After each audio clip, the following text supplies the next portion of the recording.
Hey guys, it's Conflict of Heroes time again. My favourite tactical wargaming system. And I'm set up here to play with the solo expansion. And I'm playing the Stalwart line scenario. So let's take a look at the scenario and see what's happening here. Okay, so this is a 2-map scenario. And the edge of the map closest to us is the western edge, which I, as the Soviet forces, is defending, and the opposite edge obviously is the eastern edge, where the Germans are going to appear. So this scenario is one where a German division has broken through Soviet lines, and we'll take a look at this division in a bit more detail in one moment. And as the Soviets, my job is to stop them with limited forces, and I'm using pretty raw recruits, so there's some special rules that I have to follow in this defense. So what I've done here is I've actually set up my limited Russian forces, and it's quite a tricky setup because we don't know where the Germans are going to appear, and they come in 3 waves. So I've set up, and let's quickly go through first what is heading our way, and then I'll talk about a bit about my setup. Okay, so we've got this division coming through in 3 waves: the first wave, the second wave, the third wave, and they've got some Opal trucks coming through as well. And their objective obviously is to get across to the western edge of the map and continue their breakthrough, and also eliminate any Russian units that get in the way.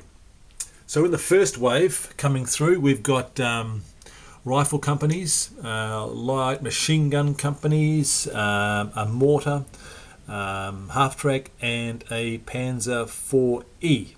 So pretty much a infantry force coming through. The second wave comprises 3 armoured vehicles, a couple of Panzer IIFs, and a heavier vehicle, a Panzer Jagged something, which has a little bit more punch against armoured vehicles, whereas these tanks are obviously pretty much light tanks that won't be able to take much out in the way of armour, but can be a pain for infantry. And in the third wave, we've got 3 more armoured units coming through as well. Panzer 38, another armoured command car, and a Panzer IVe again. And then the trucks come on at a certain point in the scenario.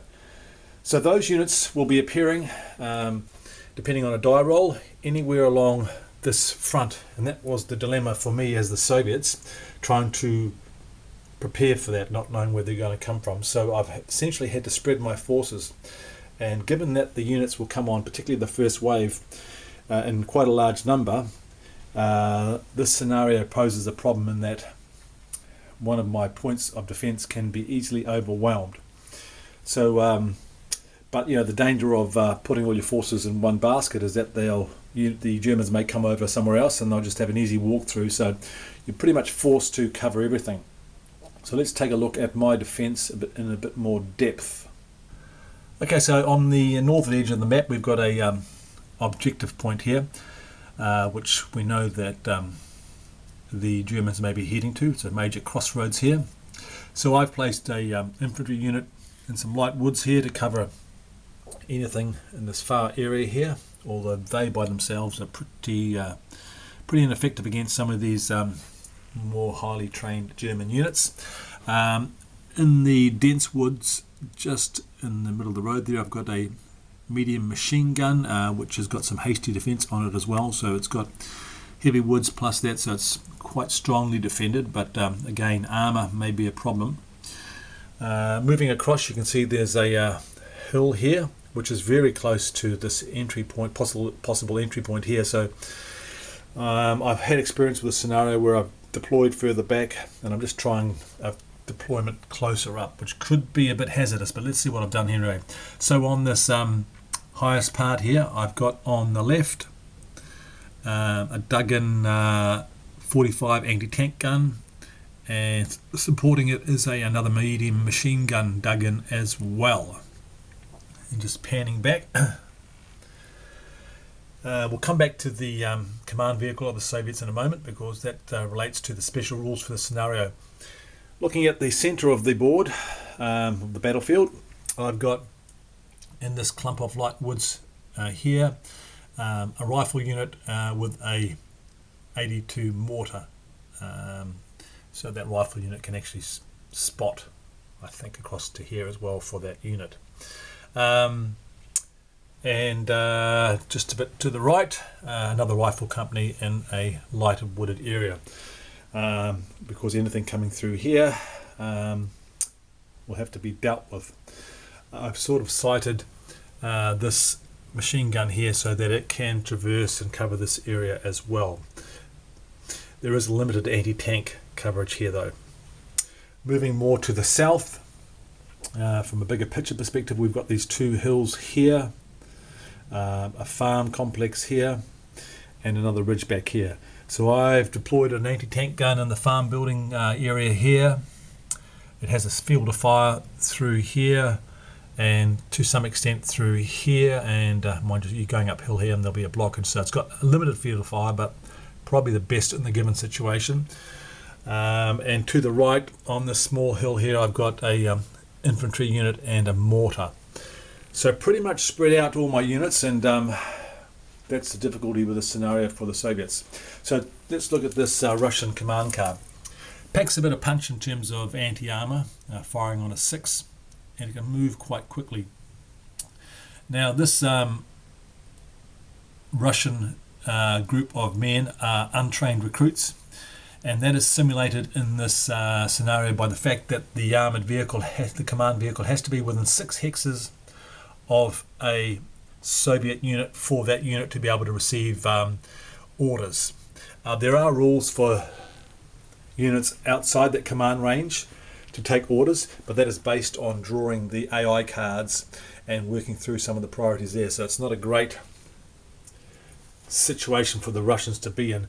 Basically that simulates these guys acting on their own initiatives, and they're untrained, so their priorities may not be the best. So that's the setup, and also I should say there are 3 Russian T-26 tanks that come on at different points in this scenario. So when we get to box 6 on the mission track, we get an AT-26 and one on one on 7 and one on 10. How fast this advances depends on the AI cards. So I've played this before and I found it difficult for the Soviets. It's an intriguing scenario, and a lot of it is a lot of the interest is in the actual setup, trying to figure out how to cover this area. But with the best laid plans, as you know, things can go astray. So the next phase is to roll a d6 dice, and where it corresponds with these numbers here is where the first wave will come in. So just out of interest, let's roll a d6 and see where this first wave and the biggest wave of this German division will enter the board. Roll the die, and 1 to 6, 6 being on the far left, far right, and it's a 5. So if we go to the map, we can see that this is a 5 here, and that is the German entry point for wave 1. Let's see what I got up against them. So the units will be coming in this area here. There's a hill here and a hill here, so they have some initial protection from the anti-tank gun, but basically that anti-tank gun is on its own. I've got some machine gun that should machine gun fire that will cover this area here, as well as some mortar, but I'll probably swing this infantry unit up over to here to help it out. So okay, so that's interesting. I've got the problem though that my command vehicle is over on the left, so I'm going to have to get that across over here pretty quickly. The danger is that could become spent, and then I'm in real trouble. So I'm going to have to use my command points, I think, to get this vehicle over there to ensure it gets there without being spent. Okay, so that's the scenario Stalwart line. Let's see how stalwart these Soviets are. I'll come back later on and let you know how this went. So here's the situation at the end of the first round, and it all happened on the southern part of the battlefield, with the first wave pushing on in a group move early on and taking out my anti-tank gun that was positioned in the farmhouse. It got off quite a few shots at the leading Panzer, but it just couldn't penetrate the armour. And my mortar unit up here got a few shots off as well, but they were unsuccessful in doing damage, and that was eventually taken out by some light machine gun fire. So the furthest the German side have got is they've moved this half track right through to here, and it got hit by a flank shot from this command vehicle here, which immobilised it, and didn't immobilise it, sorry, just suppressed it.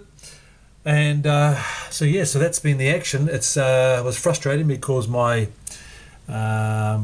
command unit moved across to give command orders to these, or get these guys in command radius, but I had to use command orders in another situation, and it got spent right here. So my units in this area here that were out of command radius were drawing the solo command cards to get their orders, which was frustrating. The rest of the German wave moved forward, got some shots off, and eventually got themselves spent. Not before this light machine gun moved up onto this hill here and suppressed this infantry unit here. The mortar here got off some shots towards over the hill, but was unsuccessful. So at the end of the round, that's 2 victory points to the Germans for taking those 2 units out, and this looks like it could get off the map shortly after we commence, so we'll see how we go. So that's the end of the first round. The next manoeuvre marker at the moment is here, so this next wave will be coming in here. They are 3 armoured units, and I've got the tank, anti-tank here, and a light machine gun here dug in, and over here a light machine gun and infantry. So they are going to be dealing with armour, so that's a bit of a problem. Okay, that's the end of the first round. Pretty frustrating for the Soviets. That command restriction is tough, but we are dealing with raw recruits here. Let's take a look at the position at the end of the second round. Score-wise, the Germans are on 3 victory points. They've taken out 4 of my units, including an anti-tank gun and 1 of the mortar units, and a medium machine gun. And I've taken out their half-track, which my command car was able to do just prior to it getting across to the western edge of the map. So that was a nice shot by the command car there. The Germans have pretty much taken control of that farmyard in the centre here at the southern end of the map. I've got a T-26 on the outskirts here that hopefully will hold them up slightly. Infantry unit moving across the open here to help deal with these guys, but it's a bit exposed at the moment. Mortar and a T-26 here in the centre, and up on the left of the field we've got the anti-tank gun here. We've got a light tank advancing on it after having taken out the machine gun post. We've got another light tank that's got light damage coming up behind it. My infantry unit at the end of the last round managed to get in close up behind this tank destroyer and inflict some damage on it. We'll see what that is at a later stage. And then we've still got this machine gun unit holding this this road here, but that's pretty insignificant at the moment. So that's the position at the end of the second round. It's pretty tight. I think as the Russians were not doing too bad actually.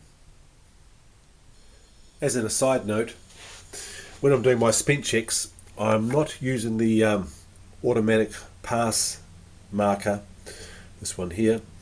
I'm just going on the actual numerical value, which makes the game a little bit tougher.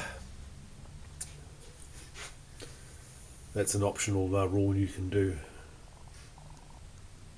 So heading into the next round, we've got another wave of German units to come on, an armoured car and a couple more medium tanks, and then the Opel trucks will be coming on, all trying to reach the western edge of the map.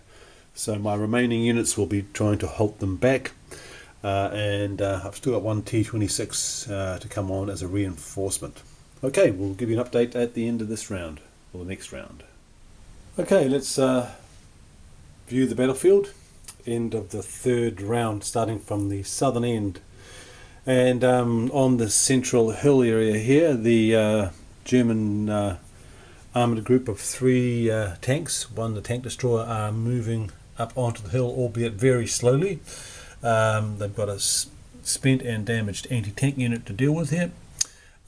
This tank destroyer down here, which had the infantry unit from over here come up and attack it close in and get a hit on it, managed to fight off the infantry unit and destroy them in close combat, and they also managed to rally, so that was unfortunate for the Russians. Moving to the centre of the field, we've got our mortar unit that's pinned down here. The Germans have got light machine guns in this bush line here, and they're really covering this whole field through here. And they also managed to take out this infantry unit on the edge of the woods here, supporting that mortar unit. T-26 tank there. And advancing over the ridge in this area here is the third wave, consisting of tanks and a armoured vehicle, armoured car. And over to the right, where the most of the action has taken place, again the Germans have fully taken over that farm area there and are pushing on through towards the western part of the map with pretty much little opposition. There's a T-26 here on the corner of the woods here. There's a T-26 in this stack here, and it's damaged, it's been stunned, and a light machine gun unit's just moved in to finish it off in close combat. We'll see how that goes. And down here, the command vehicle wanted to get this infantry unit before they broke through, but unfortunately it's taken itself out of command range of the other units and is spent down there. So score wise, it's all going the way of the Germans at the moment.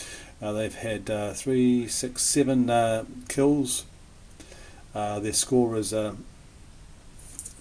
7 at the moment, and yeah, so it's not looking too rosy as we head into the fourth round. It's quite a long scenario, this one. I'm finding I'm having to do quite a bit of passing because I don't want to advance my units and get them spent close up. I'm having to wait for the enemy to come towards me, and we are outnumbered quite significantly as well at the moment. Okay, that's state of the play. Okay, we're just a few turns into the fourth round and we've hit the end of the mission, and so not much has changed since the third round update. We've got a comprehensive victory to the Germans here. They've pretty much broken through this whole area here and are about to stream through to the western edge of the board, and we haven't been able to contain the breakthrough. Everything I've got's pretty much been hit at some degree. I've got a T-26 here, but that's been spent right early on in this mission. The T-26 was taken out by this light machine gun unit in close combat here. It was already heavily damaged. So very much a strong victory to the Germans here. Okay, so what do I think of this scenario? A lot of fun, as I said earlier, a lot of fun is in the setting up of the actual scenario and deciding where to place one's units. It sort of raises the dilemma that I'm sure commanders have had over the years when they're required to defend a position and they've got multiple areas to defend. How do they allocate their forces? That's the sort of dilemma you're faced here with when you've got this quite a wide expanse and the enemy could be coming from anywhere. If you don't cover an area, they come there, well, they've got a free run through. The other option is maybe to keep your units grouped and respond with group moves to that area, but they don't have in that situation the ability to be dug in and prepared for an offence. So those are interesting points to consider when playing this scenario. I did find I was passing a lot because I had to wait for the enemy to come towards me, particularly when I was heavily outnumbered, or else if I used my units too soon, they would have been spent and they would have just been easily overrun. So very enjoyable as usual. Conflict of Heroes, my favourite tactical system. Hope you enjoyed that report, and we'll catch you in the next video.